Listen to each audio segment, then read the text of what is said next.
көптөгөн мактуктарды жараткан. İnsan деген söz gözgө görünө турган деген сөздөн чыгат деген дагы мааниси бар. Жиндер бар, көзгө көрүнбөйт. Сөздүк маанисинде дагы ошол жашырылган деген маани бар. Жин дегендечи. Периштелер бар, биздин көзгө көрүнбөгөн. Адамдын акылы бар, көзгө көрүнбөгөн. Көзгө көрүнбөгөн нерселер толтура. Бардыгын жаратуучусу Алла Таала. Бирок эң шарапаттуу, эң ыззаттуу кылып Алла инсанды жаратып, негизги бу дүйнөдө инсан, ролу инсан. İnsan üçün Allah şu alamda жараткан. İnsandı ahiret üçün жараткан. Жараткан Allah сыноо üçün, жакшылык жамандыкты тең тандоого мүмкүнчүлүк берген. Сыноого. Ада Алла Таала бирөөнү мажбурлабайт. Жараткан Алла Таала залым эмес. Ар бир инсанга Алла Таала өлгөнгө чейин мүмкүнчүлүк берди. Пайгамбарды үлгү кылып жиберди. Кур'ан-ы Карим китепти жашоонун инструкциясы кылып Алла Таалам түшүрдү.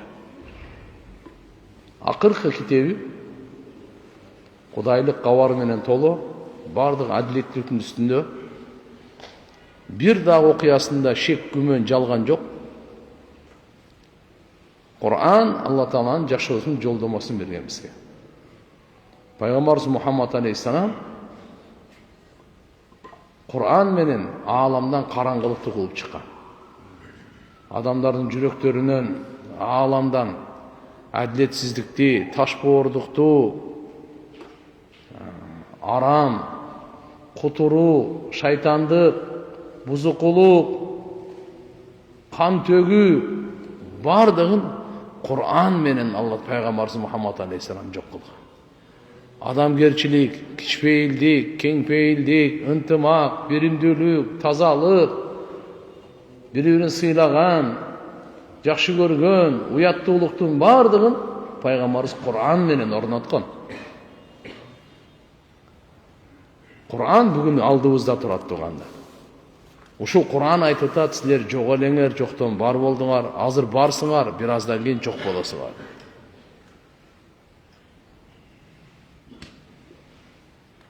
Тура biz жок элек 100 жыл мурда, жок элек 70-80 жыл мурда, жок элек жоктон бар болуппуз. Алла Таалам жоктон барылуучу деген сыпаты бар. Азыр барбыз. Бир аз убакыттан кийин кимге качан келет? Алла өз чечип койгон ажал. Кетебиз дүйнөдөн. Барзак деген алам күтүп турат. Сыноо аламынан кийин барзак аламы бар. Кыямат күнгө кайра тирилгенге чейинки алам барзак алам. Кыяматта Алла Таалам тирилтип, бардык адамзатты амалына жараша чечим чыгарат. Бейиштик же дозоктук, бейишта түбөлүктүү, дозокта түбөлүктүү. Барзак аламында эң биринчи алам мына кабыр. Кабырда рахат дагы бар, азап дагы бар. Эмне үчүн кабырда азап барына биз жакшы ишенбей атабыз? Эгер адам жакшы ишенгенде күнөөнү тыйлат эле. Арамды токтотот эле. Кабырда азап бар, токтот. Чагымчылыгыңды токтот. Ушагыңды токтот, бардык. Өлүм берүү ар бир адамдын мойнунда бар. Качан? Аны Алла билет. Бирок бар, анда шек күмөн жок. Kullu nafsin da'iqatul maut wa innama tuwaffawna ujurakum yawmal qiyamah faman zuhziha 'anil nar wa udkhila al-janna faqad faz wa man hayatud dunya illa mata'ul ghurur. Her bir can ölümdün damın sözsüz tadat dedi. Sözsüz. Kullu nafsin da'iqatul maut. Sizlerge kıyamet günü kılgan işinlerden akısı toluğu menen berilet dedi. Toluğu menen kemçildiksiz berilet. кылган бу дүйнөдөгү жакшы жаман иштериңердин сыйлыгы же жазасы түбөлүктүү берилет. Утурумдук эмес. Намаздын сowобу түбөлүктүү, зынанын, кан төгүүнүн күнөөсү да түбөлүктүү, жазасы да. Иннама туджзаун. Алла субханаху ва тааля айткан, силерге толугу менен берилет дейт. Тугандар, бир дагы жакшы жаман амал акысы берилбестен калбайт. Буну жараткан Алла өзү айткан. Мен кыямат күндү жашырып койдум. Жакшы иш кылгандардын сыйлыгын бериш үчүн, жаман иш кылгандардын жазасын бериш үчүн. Бу дүйнөдө деле кээде жакшы иштин берекеси, жаман иштин кесепети келет. Бирок толук эмес, тугандар. Толугу менен тиякта. Kullu nafsin da'iqatul maut wa innama tuwaffawna ujurakum yawmal qiyamah. Kıyamet günü sowopторуңар толугу менен берилет. Жакшы ишти кылганда чарчаба, кекетпе, милдет кылба.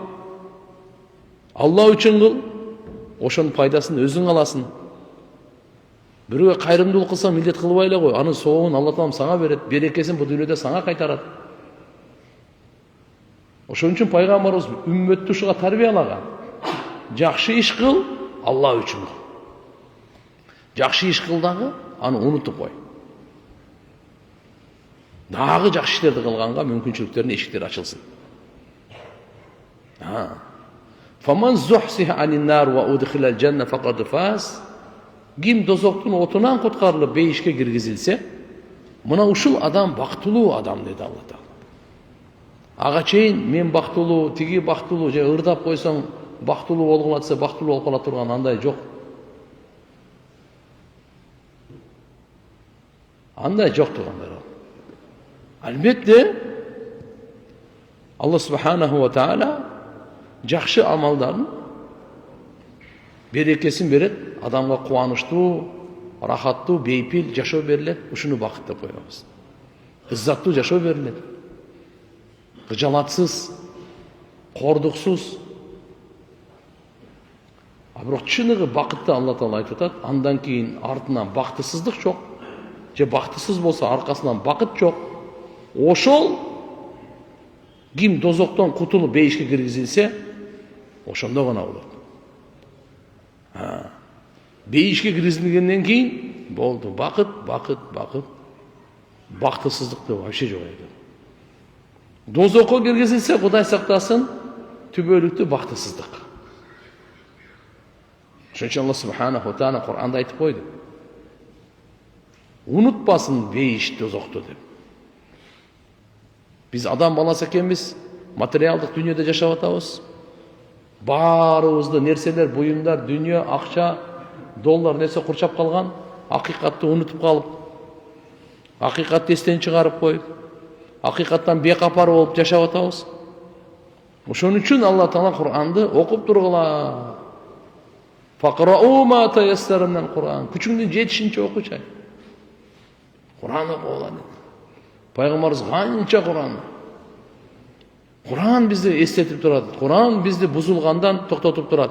Кур'ан бизди оңолууга үндөп турат. Кур'ан.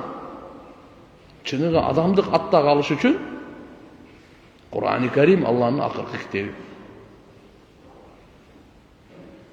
Сүйлөгөнүбүздү, көргөнүбүздү, көз карашыбызды, ниетибизди, оюбузду, пикирибизди, кадамыбызды, мамилебизди, таразабызды, түнүбүздү, күнүбүздү бардыгын оңдой турган Кур'ан-ы Карим. Алла субханаху ва тааля демек айтып койду бу жерде, дүйнө силерди алдайт деди.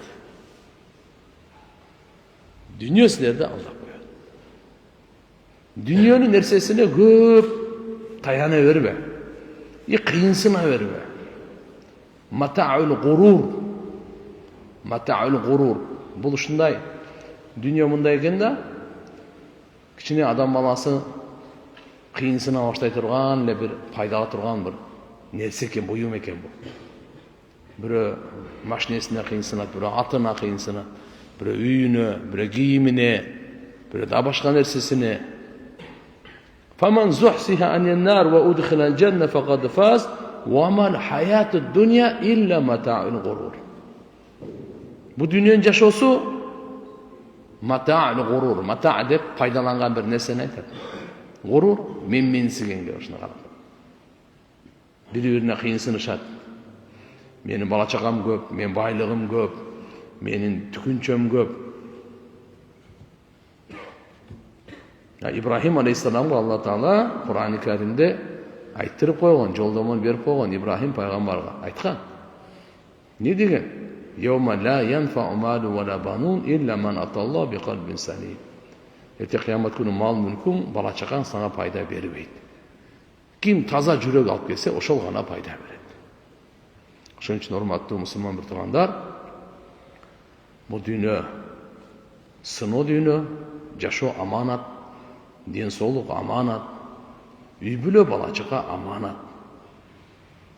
Алла Субханаху ва Тааля динде аманат кылып берген. Жер асман дин аманатын көтөргөндөн баш тарткан. Көтөрө албайбыз. Бирок инсан ушуну аманатты жоопкерчилигине алып алган. Жер асман ала албай койгонду инсан алып алган. Чоң аманат бул. Ошон үчүн буну акысын берейли, кыянат кылбайлы. Динди үйрөнүп, dindi түшүнүп, амал кылып, башкалар менен бөлүшүп, бул мусулмандын милдети бул. Мусулмандын милдети бул. Ар биздин милдетибиз. Ушундай кылсак, иншалла кабырда рахат бар. Кабырда бейиштин бакчасы бар. Алла Тааланын тарабынан сыйлык, сый, белек, сооп Алла Субханаху ва Тааlanын бериле турган күндөрү бар туганда. Кудай сактасын, күнөөдөн баш тартпаса, шайтандай берсе, шайтан менен дос болуп, Алланын өкүмүн сындыра берсе, кабырда азап жатак. Тияктагы тиякта, кабырда эле. Ошон үчүн хотя ушу кабырда азап бар экен деп арамдан токтотойм.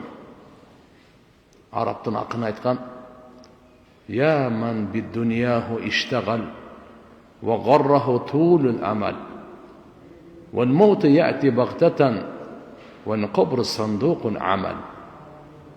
Dünyasına çirengen,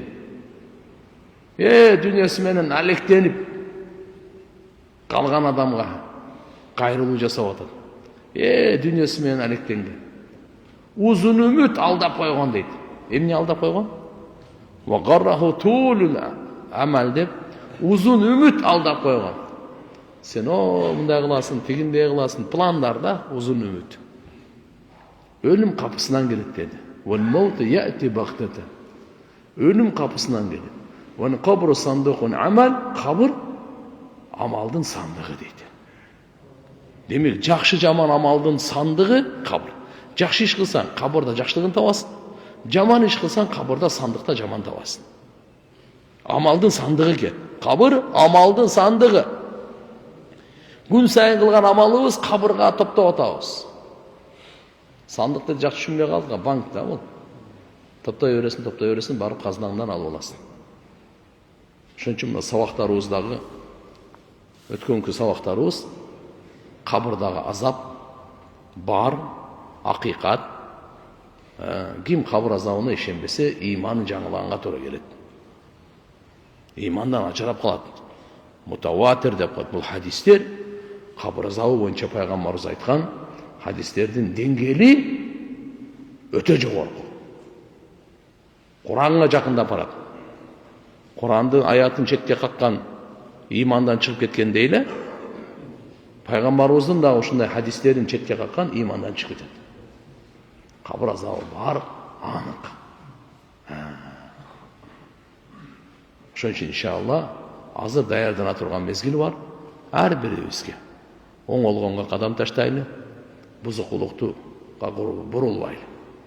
Мынакей аят: "Я айюхан нафсул мутмаинна иржи'i ila rabbik radiyatan mardiyya fadkhuli fi ibadi wadkhuli jannati." Bul ayatты zahaba kasirun min as-sahaba ve tabi'in. Sahabaların, tabiinlerin köpçülüğü رضي الله عنهم إلا أن هذا الخطاب للنفس يقول لها عند الموت. Ölüm uçurda adam balasına айтылынат eкен, ушул кайрылуу. Не деп?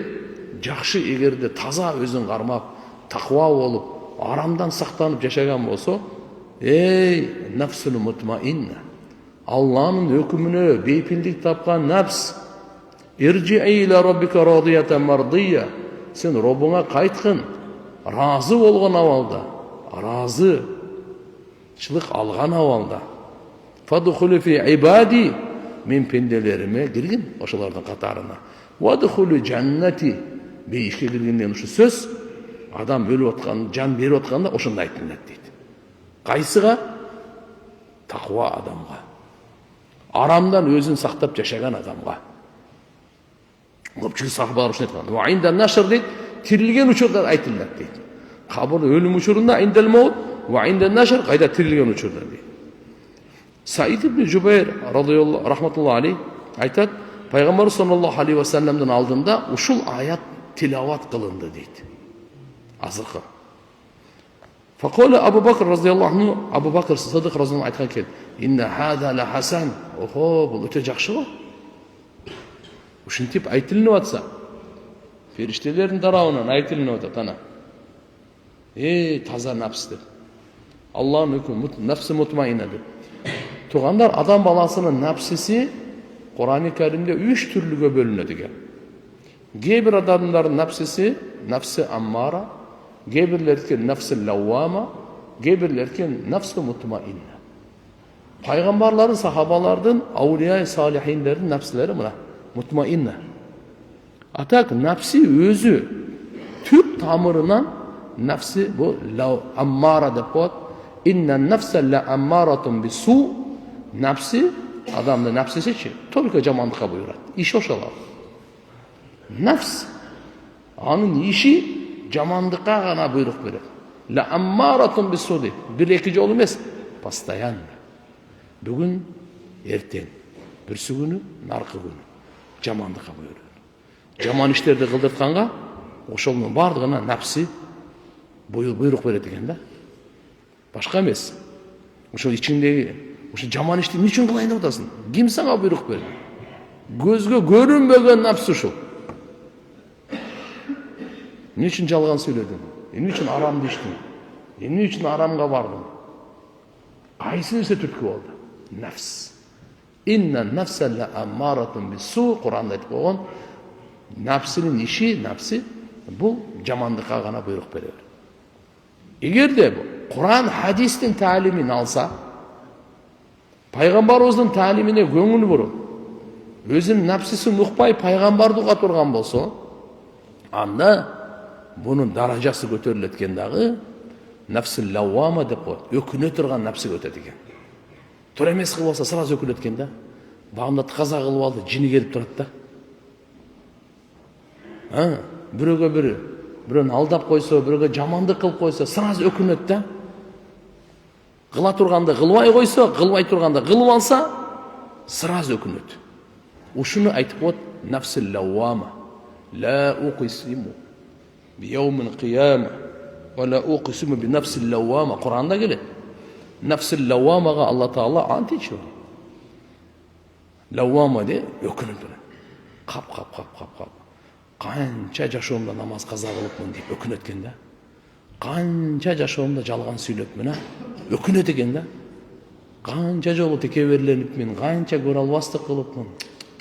Өкінет екен. Бұл уже баяғы аға безразличный емес да.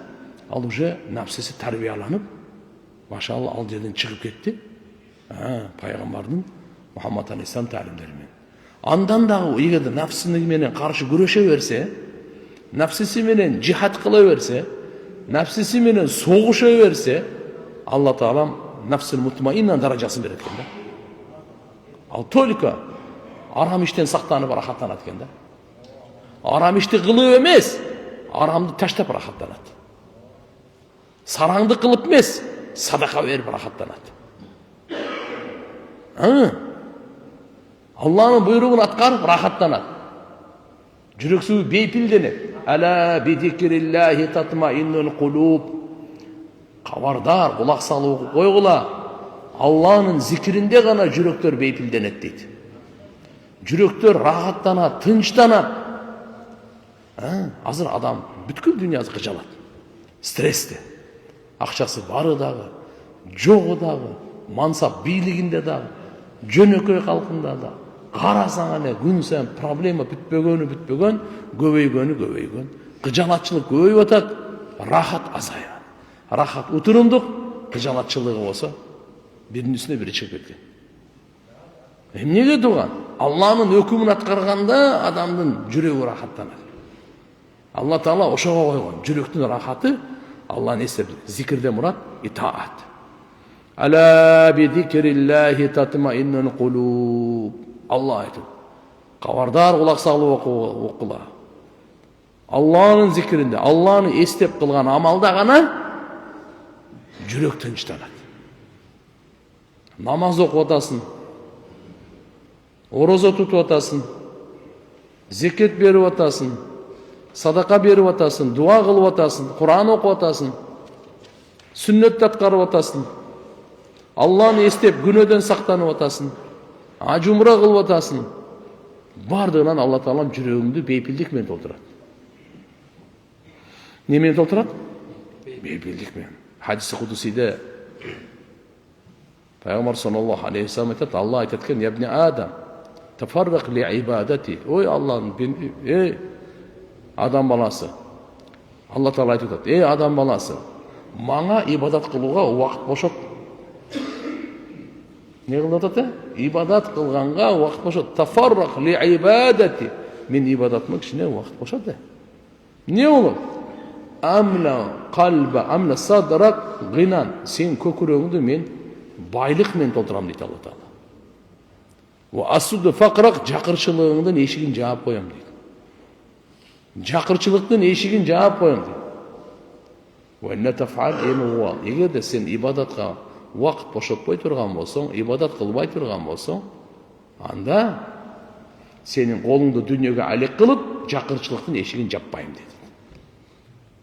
Дүйнөгө колуң алек болот дагы келери кечке. Же болбосо жүрөгүңү ач кылып коет, жакырчылыкта Алла Таалам эшигин жаппайт. Ошон үчүн агайым сынып тургандар, адамдын бу нафси мутмаинна, мына жердеги аятта айтылган көпчүлүк сахабалар, табииндер айткан экен, индал маут ва индал хашар, өлүм учурунда ошого периште келип айтат экен. Турганда да периште келип айтат экен. Абу Бакр Сиддик разияллаху анху, Саид ибн Жубайр айтып атпайбы?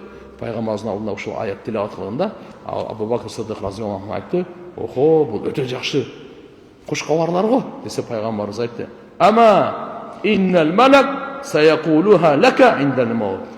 Эй Абу Бакр, ушул аятты периште сага сенин жаныңды алып аткан учурда окуп берет деди. Абу Бакр Сиддик разияллаху анху. Сага айтат качан? Өлүм учурунда. Табаранидин риваятында келет, Саид ибн Жубайр рахматуллаху алейхтен, аннаху ламма мата ибн Аббас деген пайгамбарыбыз саллаллаху алейхи ва салламдын Меймин деген сахабасы, авасынын баласы. Кур'андын таржымалы, Кур'андын алымы, тафсирлердин имамы, тафсирчилердин. Ибн Аббас разияллаху анхума өлгөндө ошондо тулият хадихил ая ала шафирил кабр, кабырдын бир четинде ушул аят окулган экен да. Вала юдра мантана. Ким муну тилават кылган билбейт экен эч ким. Кабырга коюлду Ибн Аббас Таифта. Меккеден бир 110 километр Таиф деген шаар бар. Ошо жерге коюлду. Ошондо бир четинде, кабырдын четинде ушул аят окулду дейт да. Ким окуганы белгисиз. وقد سمعها الحاضرون كلهم. Ошол жерде жаназага катышкан адамдардын бардыгы ушул аят уккан дейт. Окуганынчы? Наам талахал малак. Би амр мин амрилла. Бу шек күмөнсүз периште окуду муну Алланын буйругу менен. Такриматан Ибн Аббас Ибн Аббас разияллаху анхуга сый көрсөтүү максатында. Мына Ибн Аббасқа ушундай сый көрсөтүү максатында ушул аятты Я айюхан нафсул мутмаинна ирджи иля рабби радиян мардия фадхули фи ибади вадхули жаннати деген мына аят Ибн Аббас разияллаху анхуга өлгөндө кабырдын четинде ушул аят окулган экен.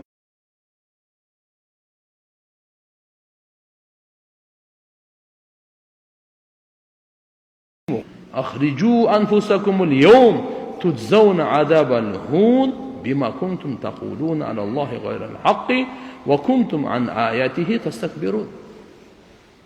Ey Muhammed sallallahu aleyhi ve sellem sen görösүң дейт мына эртеге залымдарды өлүмдүн катуулугуна, өлүм учуруна, жан бере турган учурга келгенде ошондо залымдарды көрөсүң дейт да, периштелер колдорун сунуп жатат. Чыгар жанды бияка депчи. Бүгүн силер кор азап менен жазаланасыңар дейт экен. Ал-йаум дегени качан? Бүгүн, кабырдагы. Бүгүн туджзауна адабан хун, кордук азап менен силер жазаланасыңар. Бима кунтум тaquluna алаллахи гайрал хак. Не себепке? Эмне үчүн жазаланды? Силер Алла Таалага туура эмес нерсени айткансыңар. Жараткан Алла Таалага айтат элеңер гайрал хак, жазыксыз нерсени, лайыксыз нерсени. Алла Таалага туура эмес нерсени айтат элең. Ошонун себеби ва кунтум ан аятихи тастакбирун, Аллахтын аятынан силер текеберлик кылат элеңер. Буйруктарын аткарбай, тыйгандан тыйылбай, жүздөрүңөрдү үйрүп, текеберлик кылатыңар. Ошол себептен бүгүн кор азап менен жазаланасыңар дейт. Bu Kur'an-ı Kerim'den ayet. فَقَوْلُ الْمَلَائِكَ لَهُمْ الْيَوْمِ yani يَوْمَ مَوْتِ الظَّالِمِينَ zalimlerin ölgön günü perişteler uşunday kılıp kulaklarına jakşı okuzуп koyat eкен. تُجْزَوْنَ عَذَابَ الْهُونِ وَهَذَا صَرِيحٌ فِي تَعْذِيبِهِمْ فِي قُبُورِهِمْ عَقْبَ مَوْتِهِمْ. Бұл açık ayet gelip otat turganlar ölür zamat kabırda azaptalar. Bundan emne malum oldu? Kabırda azap var. Сөзсүз кейбірлер айтат, кабырда азап жоқ дегендер бар да. Кыямат күнү бейиш тозок болот, ошондо азап болот депчи. Ага чейин эле бар. Ага чейин эле кабырда азап бар. Ахли сүннет вал жамаат. Биздин акыйдабыз тургандар, Матуридия, Ашаира барбыз. Кудай кабырдын азабы бар, хак деп ишенебиз. Шектенбейбиз биз. Четке какпайбыз биз. وممن حولكم من الأعراب منافقون ومن أهل مدينة مرضوا على النفاق لا تعلمهم نحن نعلمهم سنعذبهم مرتين ثم يردون إلى عذاب عظيم. Мына силердин тегереңерде бедуиндер, чөлдүк арабтар, мунафыктары бар алардын. Жана Медина элинен ошол мунафыктыкка көкпеттенип, өжөрлөнүп туруп алгандар. Сен билбейсиң, бирок Алла Таала айтат, биз билебиз дейт. Биз аларды эки жол азаптайбыз дейт, карап туруңуз. Сануаддибухум марратайн. Биз аларды эки жол азаптайбыз. Сумма юраддуна иля азабин азим. Андан кийин алар кайтарылат улуу азапка, ал дозок. Улуу азап, ал дозокто. Бирок ага чейин эки азап каякта? Бирөө кабырда, бирөө бу дүйнөдө. Бу дүйнөдө капырларга, мунафыктарга келе турган азап ар кандай баленин өңүндө бален сүрөтүнө келет. Субханаллах. Алымдар айтышат, мусулман деле ооруйт, капыр деле ооруйт. Мусулманга Алла Таала оору берет, райымдуулук менен, күнөө кечирилет. Капырга оору берет, азап үчүн берет. Рахмат үчүн эмес, азап үчүн. Осы эки тең эле бирде. Башына кайгы келет мусулманга. Бир Аллахтын рахматы ал. Ошо аркылуу бул өзүн түздөп алат. Күнөөлөрүнө тооба кылат. Кылган жаман иштеринен Алла Тааладан кечирим сурайт. Бунун даражасы көтөрүлөт. Эсине келет. Көзүндөгү басып калган майы тазаланат. Көзүнө май басып калып дейт го. Боору таш болуп калганда жумшайт. Мусулманга келген Алла Тааланын ушундай сыноолору бул рахмат үчүн. Капырларга келген бул азап үчүн. Марратайни деген эки жолу дегени бирөө бу дүйнөдөгү, экинчиси кабырда. Андан кийин булар чоң азапка кайтарылат. Ал каякта? Дозоктун ичинде. Чоң азап. Фал азабул азим хува азабу жаханнам фил ахир. Ахиретте дозоктун азабы. Ва хува масбукун би азаби марратайн. Андан алдын эки азап өтүп кетип атат го. Марратан фид дунья ва марратан сания фил кабр. Бу дүйнөдөгү азап, экинчиси кабырдагы азап. Аллах Таала Кур'анда айтат: "Ва ланудиқаннахум минал азабил адна дунал азабил акбар лааллахум яржиун." Жана биз сөзсүз аларды кичинерээк азап менен даамдатабыз. Чоң азаптан мурда мүмкүн алар кайтышар. Чоң азап, азабул акбар, чоң азап ол дозокто. Андан мурда Алла Таала кичине азап менен даам берет экен да. Кандай? Жер титирөө. Сел каптоо. Даманда кырсыктардын бул азабы кичинекей азап. Эмне үчүн Алла Таала ошо кичинекей азап менен пенделерди абалын ушундай бузуп атат? Кайткыла. Жаман иштен кайткыла.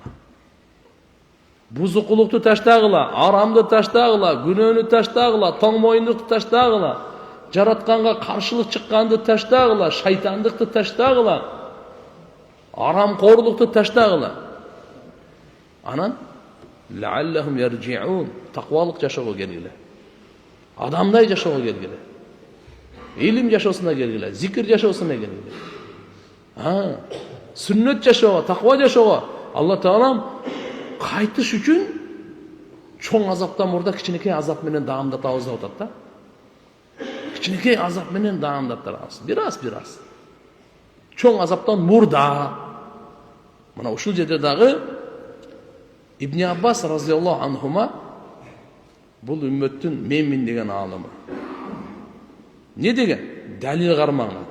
Сахабалар, табииндер дагы аля исбат азабил кабр, кабр азабынын бар экендигине далил кармаган. Ушул аят далил. Чоң азаптан мурда кабр азабында да берип коебуз. Бул мунафыктарга, кафирларга, аларга эки азап бар. Адна акбар.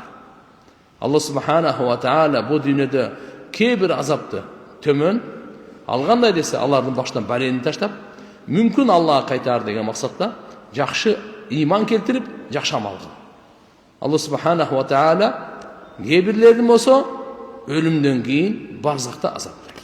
Демек тугандар, Алла Таала айтып аткан, эмне үчүн ушундай кырсыктар менен Алла Таала азаптап атат десе, мүмкүн алар кайтышар. Имандуу жашоого кайтар, жакшы амал жашоосуна кайтар деген максатта.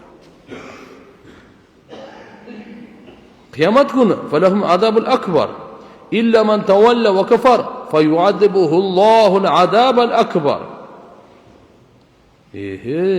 Алла Таала аларды азабул акбар. Чоң азап менен Алла субханаху ва таала азаптайт. Мына жерде да кандай деди?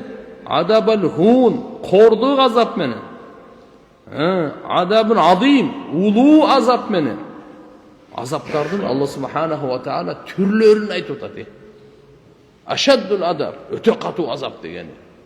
Азабул акбар, өтө чоң азап. Азабун азим, улуу азап. Азабун хун, кордой турган азап. Азабун алим, жанчыдагыс азап. Алла Таала Кур'ани Каримде азаптын сыпаттарын айтып берген. Жөнөкөй эмес депчи. Ошодон ва ин шакартум ва амантум, эгерде силер шүгүр кылып эле иман келтирсеңер, Алла субханаху ва таала силерди азаптабайт дейт.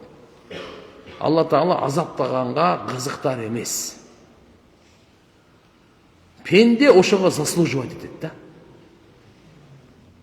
Пенде ошого барат да, канча эскертүү алса деле, не болсоң ошо бол деп кете берет экен да. Анан өзүңдөн көр деп туруп анан мына ошо жарашат. Болбосо жараткан Алла райымдуу, мээримдүү. Алла Таала азаптаганда қызықтар емес. Сіздерді азаптап не қылсын? Егер де сіздер шүкір қылып иман келтірсеңер, Алла сіздерді азаптап не қылсын дейді. Алла Тағалаға қызықтар емес. Алла мейірімді, райым. Просто бұл ошоға мені азаптағылачы деп кетіп жатады да. Алла әділеттілігін қарап болып тұр, азаптаса азаптап қойды дейді. Аллахым барымызды дозақ азабына сақтасын, әмин. Қабір азабына сақтасын, әмин. Азап тамаша емес. Алланың азабы тамаша емес. Фирауын қандай болды? Муса пайғамбардың дорында. Оқың, Құранды айтады. Вахақа биали фирауын. Фирауындың еліне суул адаб, жаман азап қаптады бұның башыначы. Бұл жерде суул адаб деп азапты дағы айтып беріп отады. Аннару ю'радуна алейха гудуа ва ашия. От аларға ертеменен дағы, кечінде дағы сұнышталып тұрады. Ва йаума тақуму саа, ерте қиямат қайым болғанда аларға айтылады екен: адхилу ала фирауна ашаддал адаб. Фираундың елін, Фирауны қошты. Фирауның арқасынан ерчігендерін кіргізгіле. Қаяқа? Ашаддан адаб, қату азапқа. Жаман азап, қату азап, улу азап, чоң азап, орта тұрған азап, қордық азап. Алла Тағала, Аллаху акбар, азаптардың сыпаттарын айтып беріп отыр, қандай азаптар бар екен. Не үшін? Пенде Алладан қорқысындағы арамды таштасын. Башқа ештеңеге керегі жоқ. Нені таштасын не? Болды. Алладан қорқмайынша арам таштай албайсың. Арамды ташта, ширк ташта, капырлықты ташта, арам қорлықтың барлығын ташта, күнәлерді ташта. Ошо мақсатта Алла субхану ва тағала. Алладан қорқ, арам нәрсені ташта. وهذه الآية أصل كبير في الاستدلال على عذاب البرزخ في القبور. Бұл аят негізгі рөлді ойнайды туғандар. Қабір азабы бар екенде, қабірда азап бар екенде, мынау аят конкретно дәлел да. Қандай? Фирауын бұларға жаман азап қаптады. Ал қайселе десе, бұл жаман азап қаптады дегені суға чөккені. Білесіздер, риwаяттарда келеді. Фирауын Муса пайғамбардың жана Бани Исраиль арқасынан түшкендағы 1.600.000 дейді. Әскерлері қанша екен? 1.600.000. Муса пайғамбар алдыда тұрса, чоң дария, деңіз. Арқасында Фирауын келді. Бани Исраиль ошондан айтқан: «Инна ла мудракун». Охо, біз қармалдық дегенде. Арқаға айтсақ, Фираундың әскерлерінің қылышында башымыз кетеді. Алдыға кірсек, суға чөгіліп өлеміз. Инна ла мудракун, шек күмәнсіз біз қармалдық дегенде. Муса пайғамбар айтқан: «Калла».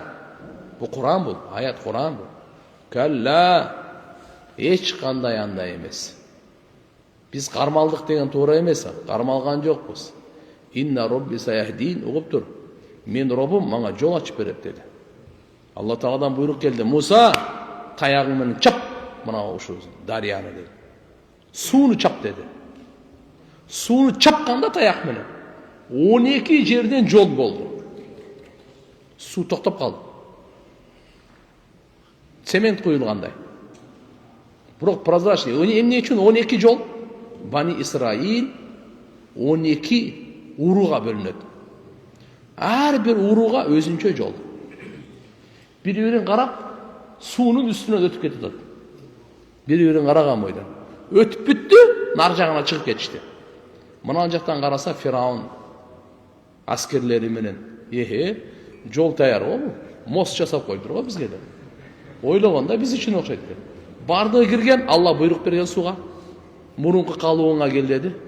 1 секундта 1.600.000 Фирауынмен қоша өлген да. Суға чөгіп өлген. Не өлгені? Алла кейбірлерін шамал менен, кейбірлерге жер жұтқырып, кейбірлерге суға чөктіріп, мынандай азап менен бергені Құранда Алла Тағала айтып қойған. Мынандай азаптағанбыз деп. Асманнан чоқ жаған, чоқ. Тамаша емес туғандар. кээ бирлер шамал, кээ бири кыйкырык менен. Жабырел периштени бир кыйкырганда кулагы, жүрөктөрү момент жарылып кетет. Алла субханаху ва таала не кылган Лут пайгамбардын коомун?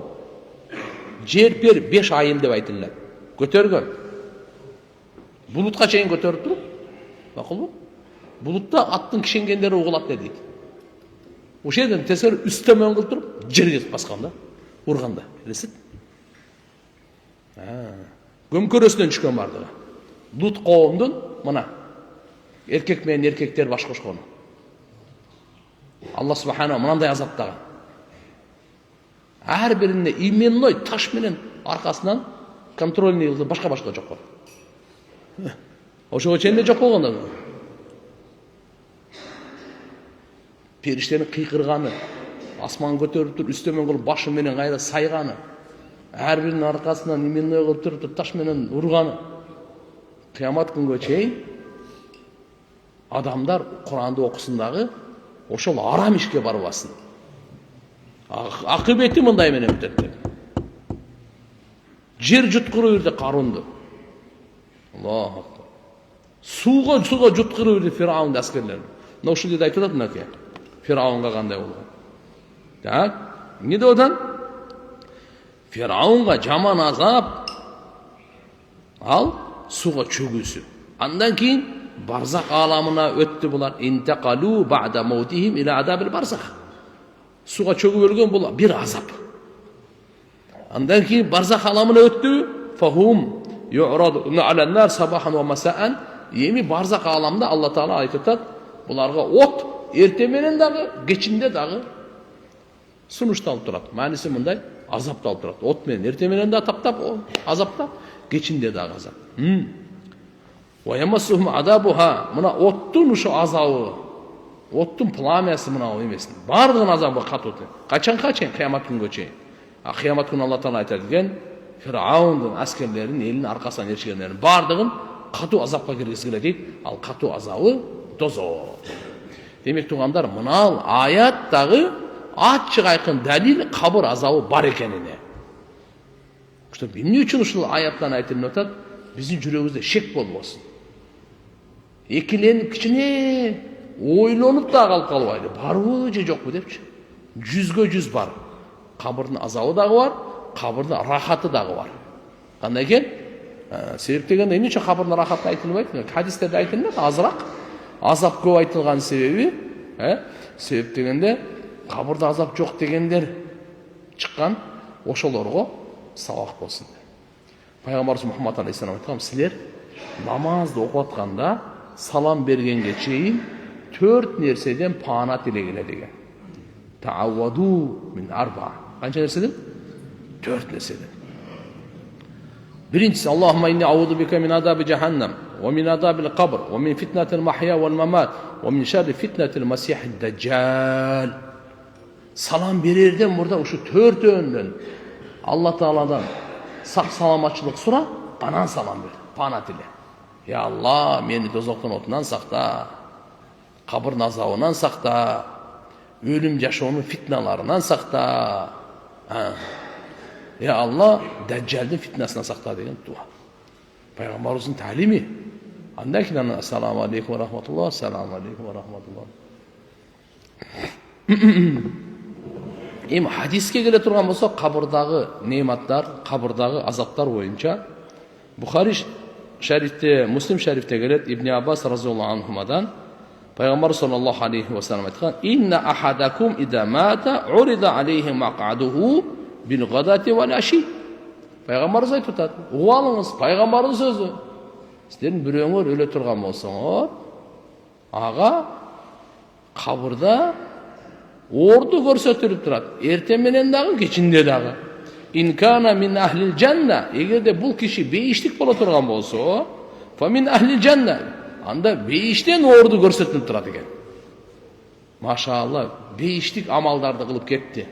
Иман менен жашады, иманын сактады, жакшы амал менен жашады, жакшы амалын сактады, ажал келди, бу дүйнөдөн рызкысын жеп бүттү, кете турган учур келди.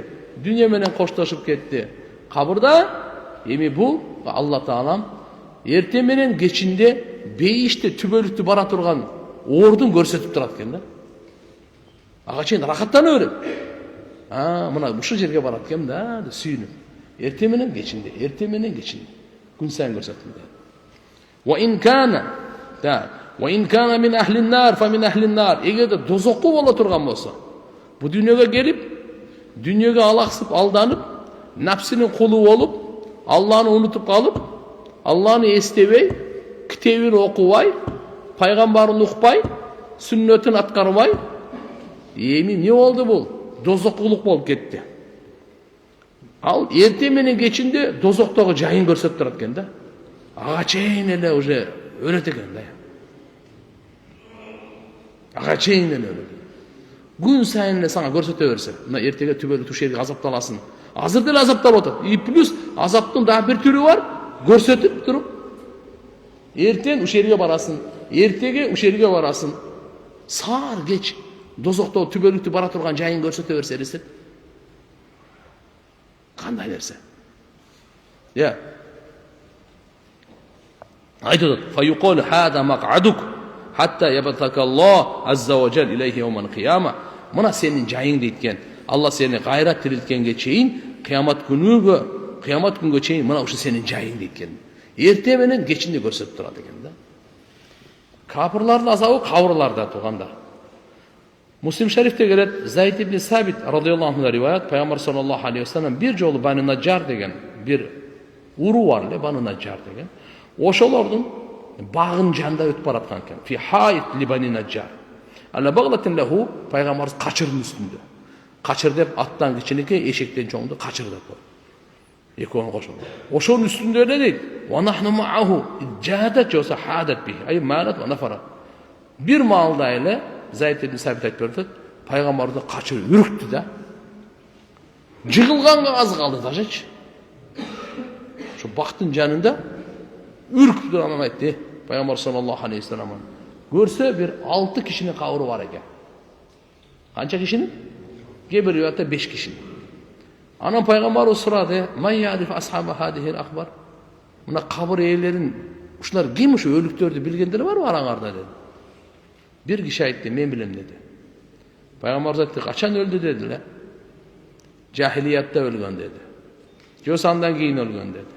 Alar müşrikler öylece, momunlar öyle dedi. Çok alar şirktir, şirkin sıfatında. Peygamber aytti, inna hadihil ummetu butala fi kuburiha felevla en la tudafinu leda'utullah en yusmi'akum min adabil kabr ellezi asma'u minhum. Oho, mınday dedi. Bul ümmet kabırda sözsüz sınalat dedi. Kabırlarında sınalat dedi. Eğer de kabırdın azabın men Allah'dan dua kılıp durup sizlerge uqturup koygonumda gömbey koyuyorsunlar dep korkom dedi da. Bol bolsa dua kılıp sizlerge uğuzat elem deydi. Men uqqanımdı Allah'dan sorasam sizlerge uğuz bere dedi. Kabırda kanday azaplar otat, oşunu uğat elengler deyip de. Prosto gömbey koyuyorsunlar bu deyim. Al ne degeni? Ertege ölüktü alıp baramız da. Oho. Gömbeyle alpası vereyle koy. Gömbey koyuyorsunlar bu dedi Peygamberimiz. Uşunu olup durmaz mı? Ne dedi? Bular Hafiz İbni Hajar Asqalani rahimallahu aytkan, matu müşrikin ba'da bi'satik. Peygamber olup gelgenden keyin dagı Peygamberimiz davatını ukpay şirkte ölgöndür. Tamam. Buga dalil inna hadihil ummetu butala fi kuburiha. Bul ümmette Müslümanlarda aytып атат. Kabırlarda azaptalat depçi. Tamam. İyi mi? Egerde annahu law kushifa lakum an adabil maqburin, egerde kabırda azaptalып atkan adamlardan awalın sizlerge açılıp görsötüp koygondo, ja sizler uqqanыңарда sizler korkup gömgöndü taştap koy ölenger degen. Oşun üçün men Allah Taala'dan dua kılım. Bolsa dua kılsam sizlerge uşunu uğuzup koymak deyip. Peygamber sallallahu aleyhi ve sellem uğusu güçlüyle kabırda azaptalып atkan uqtu.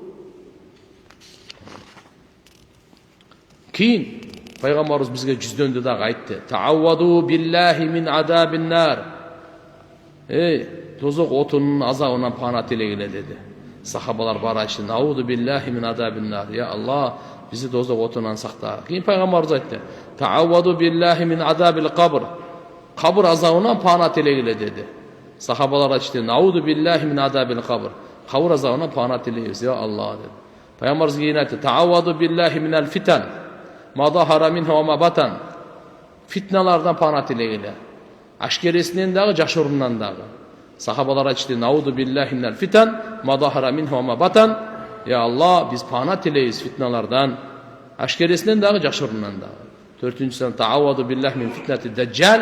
Deccal'in fitnasına pana tileyle dedi. Sahabalar aytdı: "Naudu billahi min fitneti deccal" dedi. Allah'ın barımızı saktasın, qabr azabını. Peygamberimizin hadisinde, mına ahir hadis aytib bereyim. Abu Said Hudri radıyallahu anh rivayet, Peygamber sallallahu aleyhi ve sellem aytgan: "La yusallat alal kafir fi qabrihi 99 tinninan" deydi. Kafirga qabrda 99 çoğ yılan üstüne koyuladi ekan da. Azaptaganga, çaqqangacha. Al misali tinnin deb ne aytsa, hayyatun azimatun kasiratu sum. Usu köp, öte çoğ yılandı tinnin deb koyadi ekan. Oşol ne kılat dese, tiştep, çağıp azaptaydı. 99. Emne üçün 98 emes, 100 emes? Allah Taala Peygamberimizga emne aytsa, Peygamber oşonu bizge aytып koydu. Boldu. Kebir alimler aytkan, Allah'ın 99 atı var ele, bu oşon bardın çetke kakkan, oşon üçün 99 yılan menen azaptadı. Bu dünyanın yılanı menen kabırdın yılanının ayırması çok. Ahirettin yılanı çatak. Peygamberimiz aytadi. Ne deydi? Oşunu kıyamet gününe çeyin azaptadı, hatta takuma sa'a, "Law anna tinninan", bundan azırkı kabırda azaptap aytkan çoğ yılan var go, usu köpçü. Oşol nafaha fil art ma ambatat khadira. Jerge bir uğusun çatsa, jerde çöp çıkpaydı. Jer betinde çöp çıkpaydı. Kabırdağı bayağı çoğ yılandın uğusu uşunçalık güçlü eken toğandar. Peygamberimiz aytadi: "Egerde çatsa bu dünyaga, uğusun çatsa, atomlu bombaң çıkıp eken." Jerde bir çöp öspeydi. Jerde degeni mına jer emes, бүткүл jerde. Jer betinde bir çöp öspeydi. Uğusunun uşunçalık güçlülüğü. Em elesetiңiz al, ayırda qanday ola. Allah'ın barımızı qabr azabından saqtasın. Bu hadis Darimi'de, jana Tirmizide gelir. Keyinkilerin bu da kalasa, keyinki sabakta ulan tabırız. Şonun için tuğandar, yerde bir sabak alabız da, emin için şunca hadisti, ayatlarda okup verdik. Men özüme dağı sizler bağırdığınızga, elingizge, бүткүл ümmetke çetkirip koyuşunuz gerek. Tuğandar, kabır azabı var. Oşun için dayardanaylı. Barımızga Allah Taala uzun ömür versin, 100'ge yaşaylı. Molda o kişine bir kabırda aytsa, ölümde aytsa, ahiret, beş tozokta aytsa, "Oşlar şunu öyle korkutu öyle." Korkutu tuğam. Ne için korkutu? Aramdı taştadı öyle korkutu. Ataksın için korkan yok, ne yapalım? Jaman işte kılma deb korkutu. Peygamberler korkutucular. Bırak karakçılarday korkutmaydı. Ene balanı korkutkanday korkutadi. Borukerlik menen korkutkanın atın nazir dep koyadi. Karakçılar başkaça korkutadi. Akçаны ver bolboso bıçaқты takap turup, ya. Pistoletni çekenge koyup turup ondan keyin başkaça korkutadi. Peygamberler kanday korkutadi? Ene balаны korkutadi. Bala mı tandırga jakındaba?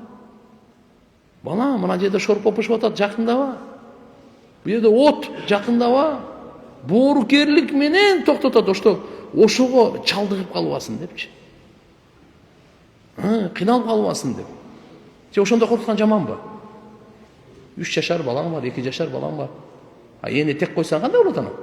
Же тек коюш керекпи? Я, барып шорпого түшүп калсынбы кайнаганга? Токтотот да. Пайгамбарлар дагы ошентип эне баласын korkutkандай, жаман нерседен токтоткондой, ушундай кылып токтотот. Боорукерлик менен. Дагы айтайын, боорукерлик менен. Каракчылык менен эмес. Ошон үчүн туугандар, иншалла биз дагы айтайын, үйдөгүлөргө айтайын, досторго айтайын, элге айтайын. Туугандар, кеч болуп калбасын. Кеч болуп калбасын. Ошон үчүн ар бир намазда пана тилейли. Не кылайлы? Ар бир намазда. Айша энебиз айткан, радиаллаху анха. Бир жөөт аялга жакшылык кылган экен. Ал жөөт аял келип пайгамбарыбызга айткан, Алла Таала сизди кабыр азабынан сактасын деген. Айша энебиз ага чейин уккан эмес экен. Таң калган. Кабыр азабынан сактасын деп. Пайгамбарыбыз үйгө келгенде пайгамбарыбыздан сураган. Я Расулалла, мен пананча жөөт аялга бир жакшылык кылдым эле. Ошонун акысынан мага пата берди. Не деп? Алла сизди кабыр азабынан сактасын деп. Кабыр азабы барбы деди. Пайгамбарыбыз айтты, кабыр азабы бар, хак деп. Ошодон кийин айтат. Bir дагы намаздан кийин кабыр азабынан пана тилемейинче окуйт. Ар бир намаздан кийин кабырдын азабынан сакта деп коюшубуз керек экен да. Не деп коюшубуз керек экен? Кыска айтам, түшүнүктүү.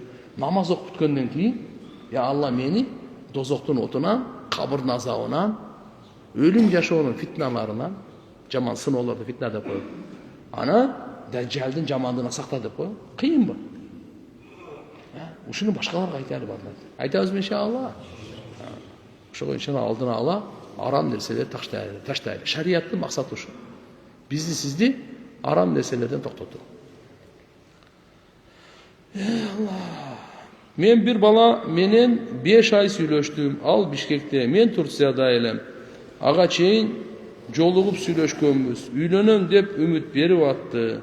Ата энең менен таанышам деп мен Бишкекке келгенимде ортобузга адамдар түшөт экен.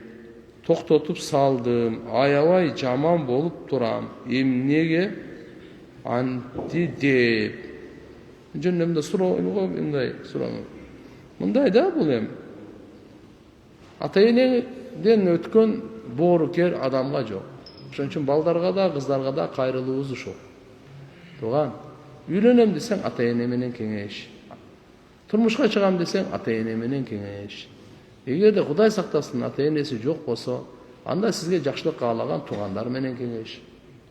Жөндөн жөн мына окшогондорго кыйынчылыкка, ар кандай жамандыкка учурабайсыз да, Кудай кааласа. Ортодо адам болсо жакшы да. Инстаграмдан аялдарды карай берген эркектерге насаат айтсаңыз, жанына барбагандан кийин эч нерсе болбой дей берет. Сыйым, сүйүм кетип баратат. Көзү бакыракай экен дей берет ар кимди. Жасатсаң акчасын берем дейт. Эмне кылыш керек? Туугандар, жакындабаса эле күнөө эмес ал.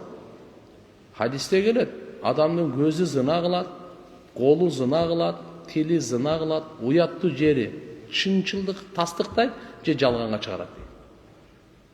Хадис. Ошон үчүн иншалла көздү сактамайынча кыйын ал. Көзүбүздү колубуздан келишинче арамдан сактайлы. Ибадаттын даамы ошондо билет адам. Көзүн арамдан сактаса.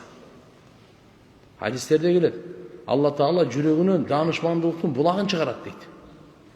Көздү сактаганга боюнча Алланын буйругу келген. Куллил муъминин ягудду мин абсарихим ва яхфаду фуружахум. Алланын буйругу, өкүмү бул.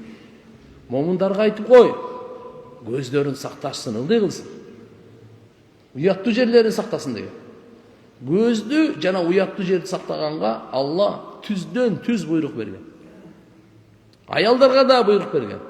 Кул лил муъминат, момун имандуу аялдарга да айтып кой. Яхфадна. Алар болсо, не кылсын дейт? Ягдудна. Аллахумма салли ала Мухаммад айтып атат. Кул лил муъминат ягдудна мин абсарихинна ва яхфадна фуружахунна. Айткын көздөрүн сакташсын, уяттуу жерлерин сакташсын. Имандуу эркектер, имандуу аялдар таза. Таза эркектер, таза аялдар. Ааламдагы эң таза эркек, эң таза аял, имандуу эркек, имандуу аял. Бул алхамдулилла, Алла жөндөн жөн эле буйрук берип аткан жок. Көзгө тиешелүү буйруктарды берет. Ошон үчүн туугандар, мынандай болуп калган болсо истихбар кылайлы, тооба кылайлы, көзүбүздү сактайлы. Эртең кыямат күнү көз суралат. Алла Таала биздин көзүбүзгө канча өмүр берди? бирөөгө 50-60 жыл, бирөөгө 70 жыл. Ошо өмүрдө көзүңүз менен эмнени кылган болсоңуз, кыямат күнү көз суралат. Кулак эмнени кылып уккан болсо, кыямат күнү суралат. Жүрөк 3 нерсени өзгөчө айткан. Көз, кулак, жүрөк суралат деген. La taqfu ma laysa laka bihi ilm, inna as-sam'a wal basar wal fu'ad kullu ulaika kanu anhu mas'ula. Bilbеген нерсеңдин артынан түшпө. Көрбөгөнүңдү көрдүм, укпаганыңды уктум, билбегениңди билем деп айтпа. Анткени көз, кулак, жүрөк ушунун ар бири кыямат күнү суралат деди. Көз суракка тартылат экен. Кулак суракка тартылат экен. Жүрөк суракка тартылат экен. Кулактан калды. Маша. Аллаху акбар, Аллаху акбар.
Устаз түшүмө аябай жаман нерселер кирип атат. Эмне кылсам болот?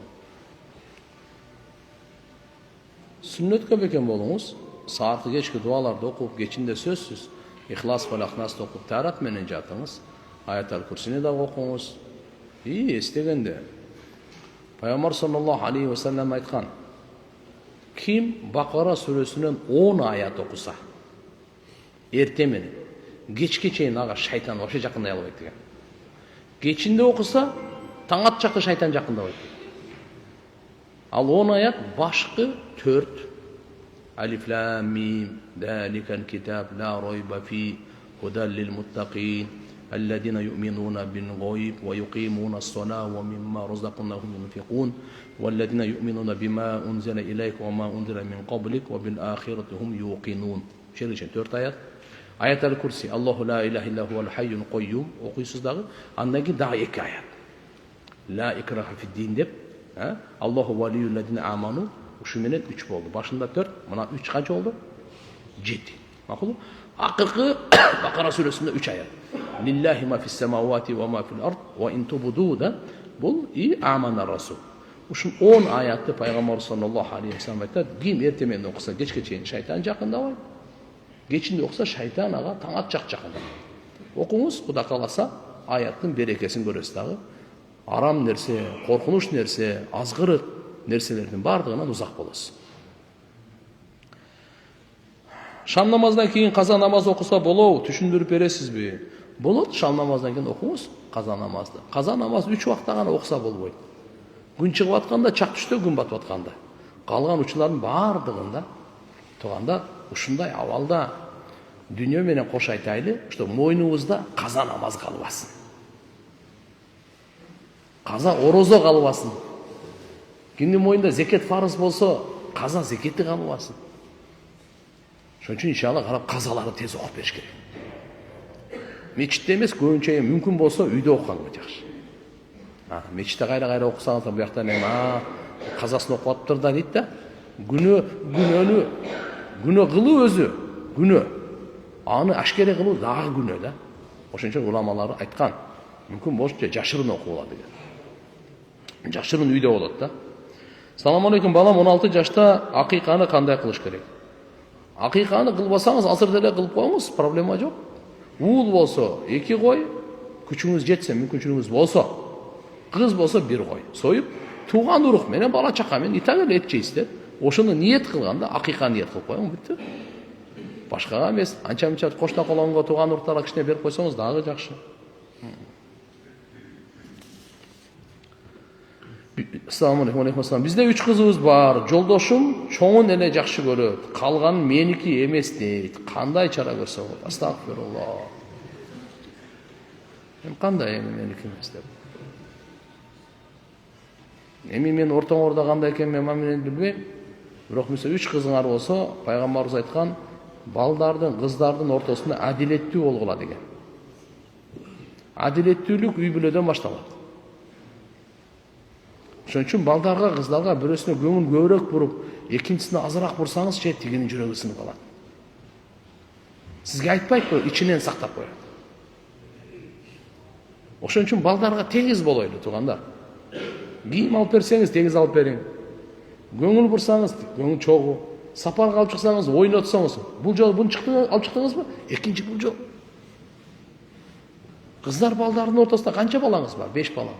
Канча 4 бала, проблема жок. Канча болсо Алла Таалам берип тур, алхамдулилlah. Эми ушу адилеттүү.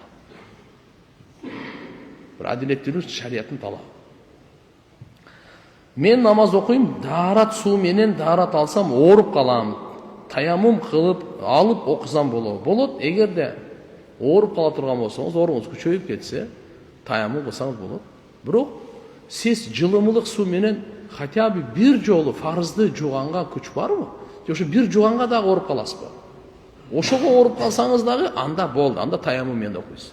Эгерде бир жолу хотя бы фарыздарды аткарганга эле бир жолу мүмкүнчүлүк болсо таяммумга уруксат эмес.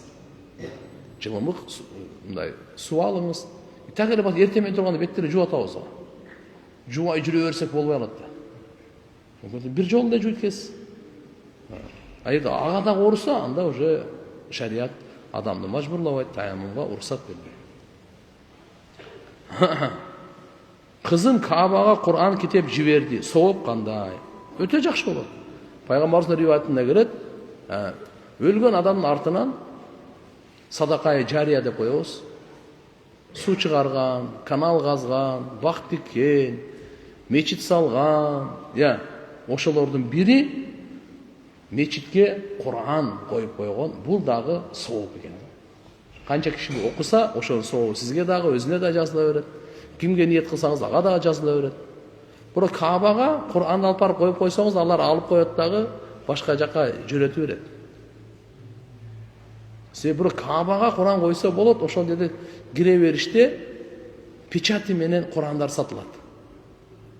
Вакф деп коет. Чүнкү ошону анан кийин арзан эле багылат, алып туруп, кээ бирлер Каабага ичине коюп коюшат да. Сооп болсун. Пайгамбарыбыз мечитинде да ошондой. Жолдо баратсаңыз, печати менен Кур'андарды сатышат, а башка печати жокторду алып туруп башка мечитке коюп коюшат да. Аларга ошондой вакф кылынган гана коюлат. Так. Чын ниетим менен бирөөгө бир ишти аткарууга сөз берип, бирок убагында аткара албай калсаң, жалганчы болуп калабызбы? Эми аракет кылып мүмкүнчүлүк аткара албай калсаңыз, эч кандай жалганчы болбойсуз. Эгерде сиз болсо, убада бердиңиз кылып туруп, бирок кош көңүлдүк кылып, же болсо көңүл бурбай аткарбай койсоңуз, анда убадага каршы болуп калат. Пайгамбарыбыз айткан, мунафыктын белгиси 3. Сүйлөсө жалган сүйлөйт, убадасына аткарбайт, аманатка кыянат кылат деп. Ошого кирип калбайлы да, аткарганга аракет кылыңыз. Күн чыккандан ишрак менен зуха намазына бир ниет кылып окуса болот. Күн чыкканда пайгамбарыбыз айткан, ким багымдат намазын окуп, күн чыкканга чейин зикир кылып Алланы эстеп отурса, күн чыккандан кийин 2 рекет намаз окуса, ишрак намаздычы, толук ажылыктын сообу берилет деген. Толук ажы эмес, толук ажылыктын жана умранын. толық ажылықтың жана умраны соғып берилет. Бирок ошол нафилдер бири-бири менен кийгиришип кете берет. То есть күн чыккандан кийин кандай? 15 мүнөттөн кийин окушуңуз керек да. Күн чыгып атканда окуса тыюу салынат. Ошон үчүн баягы макру убакыт өтүп кетиш үчүн 12 минута. Кичине аз маз риск эме кыласыз да, кошумча кыласыз 15 мүнөттөн кийин ошол 2 рекетте эле ишрак менен зуха намазын окуганга ниет кылдым деп коюңуз. Ишрактын да соогун аласыз, зуханыкын да кыласыз. Зуха өзү саат 10-11-де окула турган намаз. Бирок ага чейин деле окуп койсоңуз, аалымдарыбыз айткан жерлери бар, эсептелинет деген. Макулбу? Вакыт болуп калдыбы? Я. Болдуму? Bon, amin. سبحانك اللهم وبحمدك نشهد أن لا إله إلا أنت نستغفرك ونتوب إليك اللهم اغفر لنا وارحمنا وعافنا وارزقنا برحمتك يا رب. واختاروا. Oturun da tuğanlar. Gel daratqa barsa var keleriz. 8 minut barken okup kete berебиz. Ya. Assalamu alaikum ustaz. Kun çıkkandan işrak abuna okudu ha. Ustaz kүйөөм намаз окуйт, сакал койгон, бирок аял кишилер менен көп сүйлөшөт. Мурунку аялы менен да сүйлөшүп жолугуп турат, зына кылат, ахиретте өзүм жооп берип алам дейт. Астагфирулла.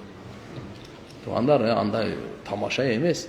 Эгерде мурунку аялыңыз менен ажырашып кеткен болсоңуз, туура бала чагаңыз болсо деле ал аял сизге адал эмес уже. Сиздер мисалы мүмкүн 5-10 жыл жашадыңыз. Бирок талак берип ажыраштыңызбы? Всё. Сиздики эмес, сиз ал менен сүйлөшкөнүңүз арам. Пока эмес нике кыйып, күбөлөрдүн алдында махрым берип, аялды каалымаганга чейин сиз акыңыз жок. Бул мен мурунку биринчи аялым эле да, кел деп сүйлөшө бергилейчи. Так нельзя. Зына кылып анан кийин мен эрте кыямат күнү өзүм жооп берем, сен ишиңде дегендей, астагфирулла, мында этиятташ керек. Бул сөз өзү жаман. Зынанын күнөөсү канча чоң болсо, ушул сөз андан чоң күнөө. Пайгамбарыбыз айткан саллаллаху алейхи ва саллям, момун адам зына кылган учурда иманы чыгып турат деген. Кудай сактасын, өлүм келип калса, имансыз өлүп калган коркунучу бар. Ошон үчүн туугандар, бул өтө жаман ооруларда чакырат. Урук бузулат, урук. Насыл бузулат. Кан төгүү күчөйөт. Жер титиреген күчөйөт зынанын кесепеттеринен. Ата бабаларга укпаган оорулар келет деген риваяттарда келет. Ошон үчүн тооба кылыш керек. Кайтыш керек. Барбаш керек андайга. Ла иляха иллаллах. Күйөөм казино ойноп, үйгө келип, мени сабап, балдарым менен үйгө куйт, эмне кылсак болот? Туугандар, үйгө пока эмес дин келмейинче мынандай казино, зына, балакат, салакат бүтпөйт. Жашоо бүтүп калат, мына бүтпөй калат. Адамдын жашоосу бүтүп калат, зына кылып атып жашоосу бүтүп калат. Казино ойноп атып жашоосу бүтүп калат. Намазга, тообага мүмкүнчүлүк берилбейт. Ошо бойдон төптүз. Азында бүгүн канча сабак өттү кабыр азабы боюнча. Туугандар, иншалла карап, ошон үчүн биз ар бирибиз жоопкербиз. Бүгүн биз жоопкерчилик сезими өлүп калды бизде. Кандай жоопкерчилик? Мен пайгамбарыбыздын динине жоопкермин деген сезим. Пайгамбарыбыз бизге аманат таштап кеткеле динди. Башка бирөөгө жеткирүү тиякта турсун, өзүбүздүн жашообузда дин жок. Ошон үчүн мындай проблемалардын бардыгы бүтпөйт бул. Бул только муну бүтө турган жолу жашоого дин алып келейли, анан бүтөт. 5 убакыт намаз, Кур'ан, зикр, дуа, сүннөт, таквалык үйгө ушу менен алхамдулилlah ушуну урдап келели, маселе чечилет. Эч кандай кыйын эмес, акчанын кереги жок. Эч жака баргандын кереги жок. Динди үйрөнөйлү, жашоого дин алып келейли. Кудай кааласа мына казино ойногон күйөөсү өзү иншалла мына аял диндар боло берсин. Кудай кааласа мына арамдыгынан кайтат. Акырын анан айта баштайсыз. Жаштыкка чакыра беребиз. Саламатсызбы? Көз тийгенден жана башка жаман дуадан кимге барып кайсы жакта дуа салдырсак болот? Азыр бир чоң аалым өткөн Муфти Шафи рахматулла алейхи.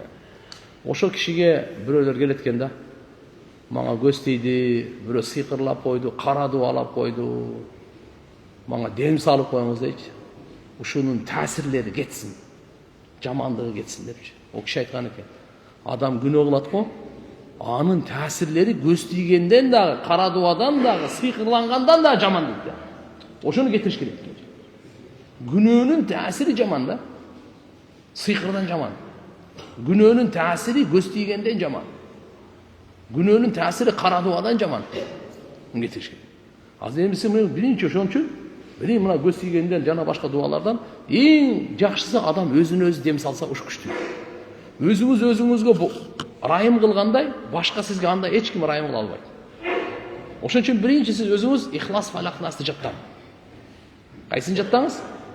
Ихлас, Фалак, Нас. Ошо Instagram, YouTube, Балакат Салакат ачып көрүп атпайсызбы? Ошону Ихласты ачыңыз. Фалакты ачыңыз, Насты ачыңыз. Өтө касиеттүү, өтө нурлуу, өтө күчтүү дуалар. Анамда андай дуа жок. Пайгамбарыбыз айткан, Алладан пана тилей турган, жамандыктан сактана турган Ихлас, Фалактай пана тилөөчүлөрдүн панасы жок дегендей. Андай дуа жок деген сөз да. Эгер мүмкүнчүлүгүңүз жок болсо, андан кийин мына карап көрүңүз, центральный мечит бар. Мына бул жерде дем сала аласыңарбы? Кашкарийга келсеңер болот. Устаз, куптанда уктап калса, качанга чейин окуп коюш керек? Багымдап назанына чейин окуса болот. Куптандын убактысы багымдаттын азанына чейин. Бирок макру болуп калат. Куптандын эң алгачкы убактысы болбодо пайгамбарыбыз Мухаммад алейхиссалам түндөн 3/1 бөлүгүндө окулуп келди. Азыр мисалы азыр канчада кечкирип атат? 6:30бы?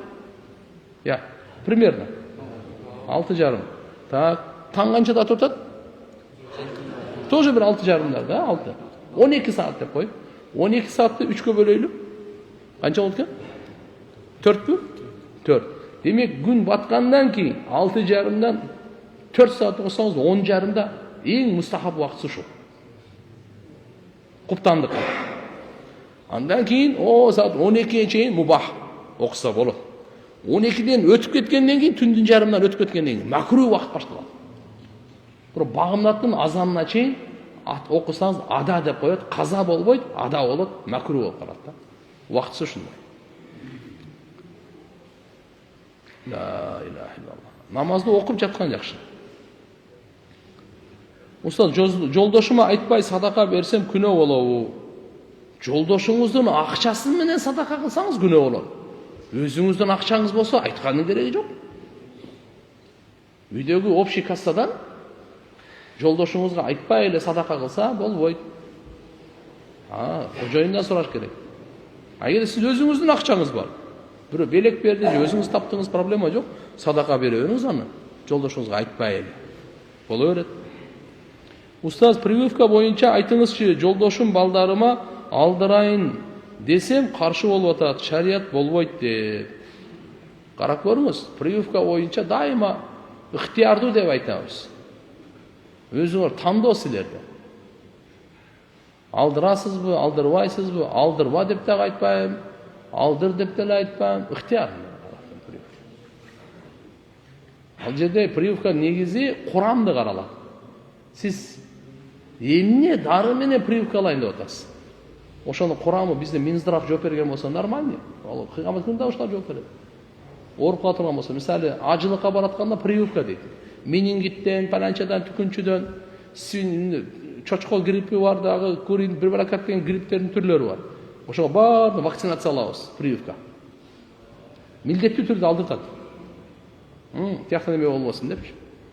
Ошого карап туруп, азыр карап көрүш керек ал.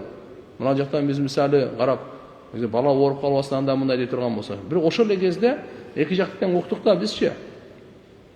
Кээде тукумдукка, жамандыкка дагы өздөрү мен деген профессорлор далилдеп берет. Анан биз ушул жерде учурда сураганбыз саламаттык сактоо министрлигинен. Биз ушундай бир элдин ден соолугуна жооп берет ошолор да. Туурабы? Ошон үчүн иншалла мына жерде Куранды жакшы лабораторияда өткөрүп билип, зыян жокпу бизге? Тукумубузга зыян жокпу? Бала чакабызга зыян жокпу? Аны карап кепилдик бериш керек. Устаз, мен 21 жаштамын, соода бизнес баштайын деп жатам. Кайсыл дуаны окушум керек, жана ишти кандай аракет менен алып барсак береке болот. Биринчи кыла турган ишиңиз адал арам ошону чечип коюш керек. Экинчи 2 рекет хажет намазы менен баштай бериң. И соодада чынчылдык керек. Пайгамбар саллаллаху алейхи ва саллям айтат, соодада чынчыл. Чынчыл соодагер кыямат күнү пайгамбарлар менен чогуу тирилет. Жалган эле болбосо Алланын жардамы бирге болот. Устаз, менде суроо бар эле, аялым үчүн кантип мыкты күйөө болсом болот? Машалла. Таква болуңуз. Никеде 3 аят окулат.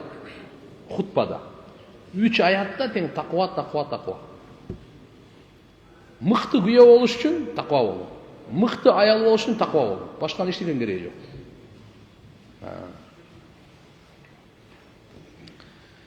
Күйөө мага ыраазы эмесмин деп айтат. Балдардын көзүнчө да жаман сөз сүйлөйм. Экинчи аял алам дейт. Жакшы кыз таап бербейсиңби дейт. Мен аябай таарынып, ыйласам деле көңүл бурбай. 3 балабыз бар. Эми колуңуздан келишинче көңүлүн алып, ыраазычылыгын тапканга аракет кыла бериң.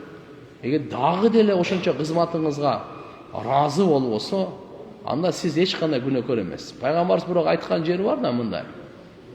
Кайсы аял күйөөсү ыраазы болгон абалда өтсө, түп түзбейишке керек деген. Бирок кээ бир динсиз күйөө канча иш кылса деле ыраазы болбосо алгандай. Ал өзүнө көрөт ал. Бул иншалла жаман болбойт бул аял. Жакшылык Алладан кайтат бугачы. Бирок мисалы эми карап, аял таап бер, анан балдардын көзүнчө сөккөн, совсем болбогон эме. Маданиятсыздык. Алла Таалам бирөөнү кордош үчүн бизди жараткан жок. Бирөөнү сыйлаш үчүн жаратты. Сыйлап жашайлы, бирибизди кордобой жашайлы. Өзгөчө жакындар менен. Кайсы? Аял бала чакаңыз, үй бүлөңүз. Астагфируллах. Ажеке, мазардагы адам коюлган жерлердин чөбүн ооруп берет. Аны көрүп башкалар да ооруп берет. Ушул туурабы?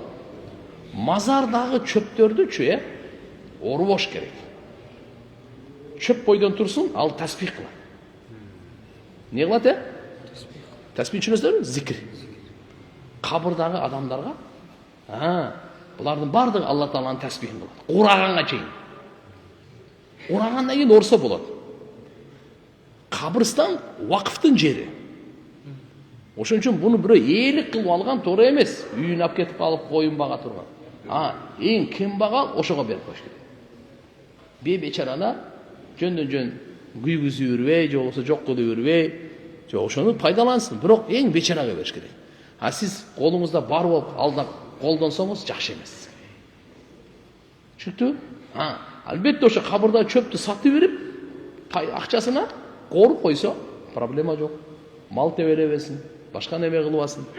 Өлүк жуй турган табут алып койсо, мына окшогон пайдалуу нерселерди. Болот. Бирок жашын учурунда, көк жашын учурунда оорубош керек. Пока зикир кылат ал. Шо?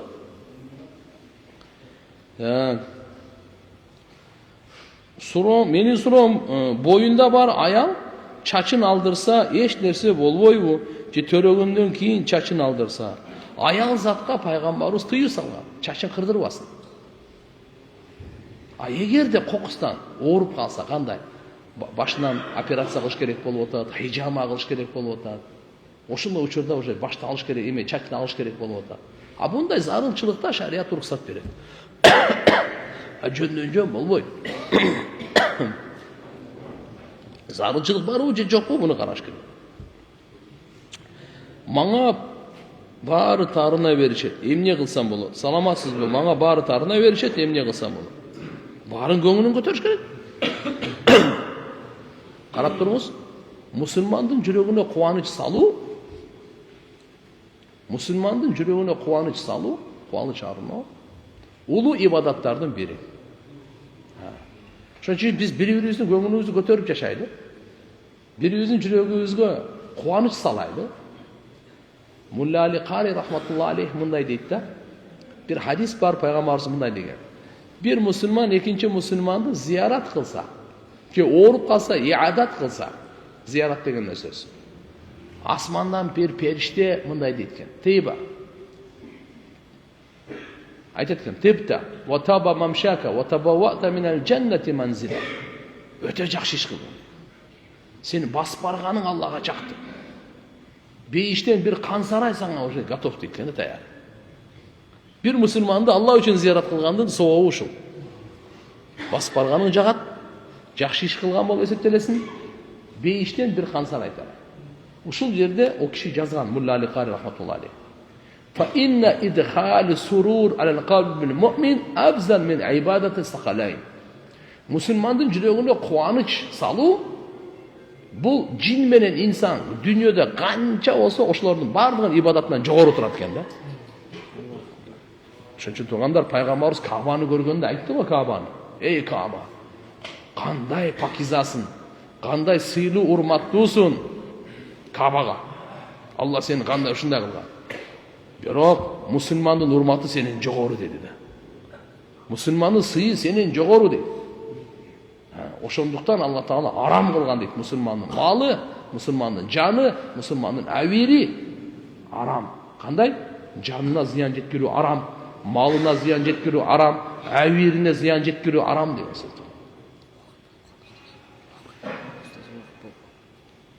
Кандай? Вакыт болуп калды. 8 минут барды бүтүп калды го. Бүтүп калды. Лимит кошуп койсоң аны. Мен акыркысын айтып окуп коеюн анда. Каза болгон намазды асыр намазынан кийин окуса болобу? Болот. Бирок мечитте эмес. Үйдө. Асырга келип алып келеринче окуй берсең, бу кайсын окутат дейм. Тез казаны окуп берейли үйдө. Субханакаллахумма бихамдика ашхаду ан ла иляха илля анта. Саптар тургунда dursun.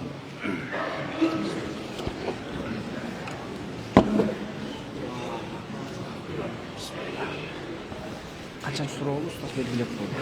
Üçe var mı? 3'ka жол экен. Мен акыркы суроо калган болчу. Болду.